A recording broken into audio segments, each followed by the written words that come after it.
Hi, everybody. DJ Yoakley with a special guest and another special Coach's Corner right before Christmas. I am joined at this time by the legendary coach of the Columbiana Clippers. He is Todd Johnson. Coach, how are you?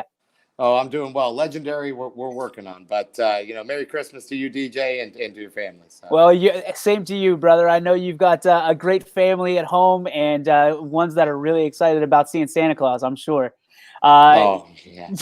You have got to be excited about tonight's game. You've got a chance to go down to United, another game to just present kind of what Columbiana is all about. It's been a weird year already. I mean, you guys are sitting 3-1, which is good. 1-0 and atop the league. But it's been like one of those slow turns to get things started. I know as a basketball coach, you're trying to get things cracked up, and then all of a sudden it's kind of sit and wait for everything. What's that like for you?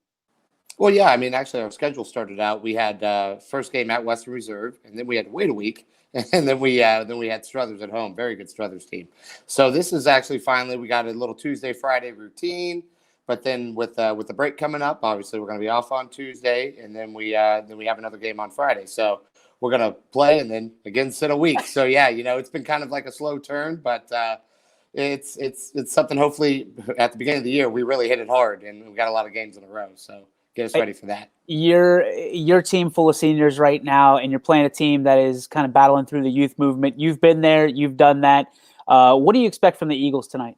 I expect a great game. I mean, Coach Cadvan does an excellent job with that program.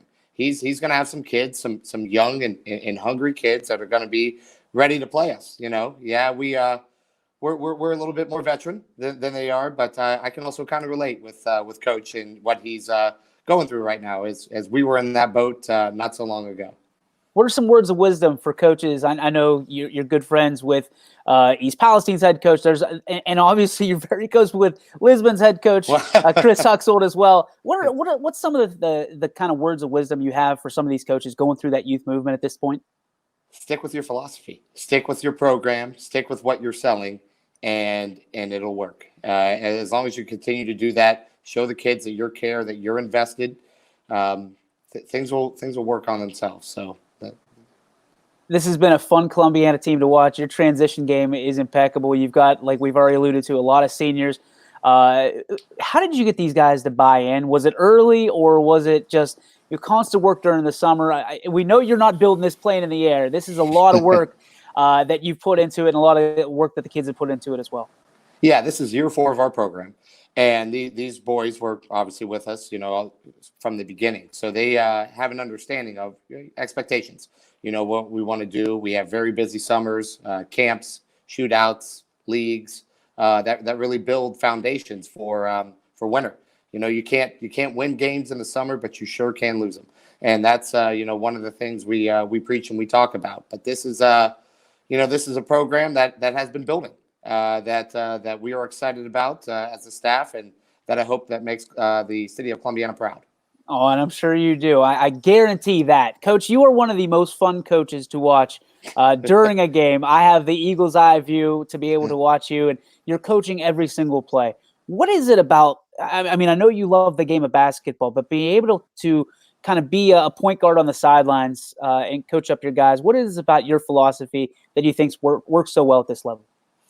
I've been coaching now for 14 years, and I'm animated to say the least.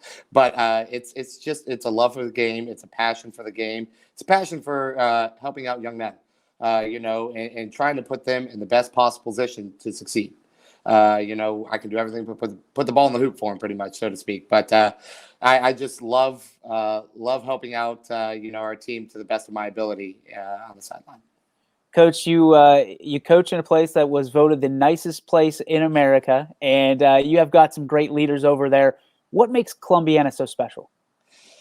It's a town that, it's like you said, it's a nice place to live. It's a nice place to grow up. I graduated from Columbiana, so I'm a Clipper alum as well. Graduated in 2001, and it's just a close knit community. Everybody is pulling for everybody, has each other's backs, and it's really special to be around. Let's talk about your next 4 games or so. You play United tonight. We've already established that one. Then you head to a holiday tournament, playing Mogador. Then you play Jackson Milton. It's at Jackson Milton, so that's why we have the at sign there. And then start off the 2020 year against Letonia. These are games that could be tune-up games, or these could be trap games, depending on which way you look at it. How are you prepping for these 4 different teams on very different ends of the spectrum? We always work on our next opponent. Sure. We don't look ahead. So it's always, right now it's United. It's been a focus on United for the past 2 days, and our focus to walk in and hopefully go 1-0. And that's what we work on. After tonight's game, we'll turn the page, and we'll have a week to get ready for a very tough Mogador team. That's going to be a great test for us as well, especially at a neutral site. So we don't look too far ahead at all. I keep focus, and I help our boys keep focus on the next task at hand. And that's a United team tonight, in a tough environment. It's always fun playing at United. They have great fans. Their student section's always loud. So we love the atmosphere.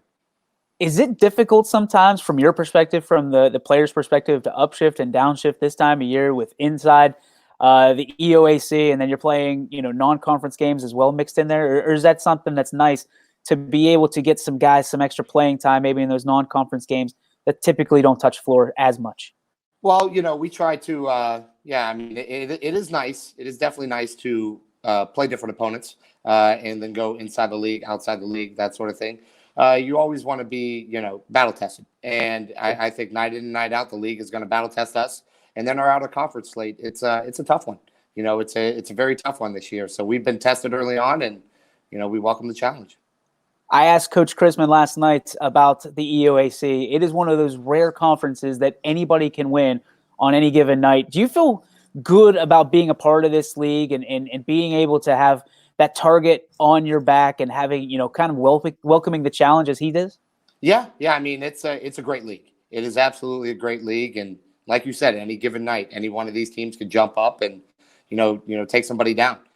So you have to come prepared night in and night out. And at least on the boys' side of things, a lot of the coaches have been established. There's a couple new coaches this year in the league, but a lot of the coaches are established. So a lot of us know each other, and a lot of us know each other's tendencies and stuff. So that makes it a little bit more fun. And let's shine a light on some of your players. Let's start with Carter Pasco. He had a great game against Salem, a very gritty player, a very unbelievable kid off the court as well. What does he do from a character standpoint for your program, both on and off the court? I can't say enough about Carter Pasco's character. He's an outstanding young man. He's been with our program for 4 years. He is a very positive kid, positive role model, positive leader on the floor. He's always, working with kids, trying to get them to correct spots, offenses, defenses, that sort of thing. The kid is the definition of a leader and of a positive leader. And I can't say enough about the young man. He's an outstanding player. You just burned my next question. I was going to say, hey, give me one word that describes Carter Pasco, and I'm going to guess leader. Leader. It would be what you would. Absolutely. I would say leader, 100%. Awesome. So let's step off the court for a minute for our social media question. It is that time of year. Santa Claus is coming. Have you been on the good list or the bad list? And what are you looking for under the tree this year?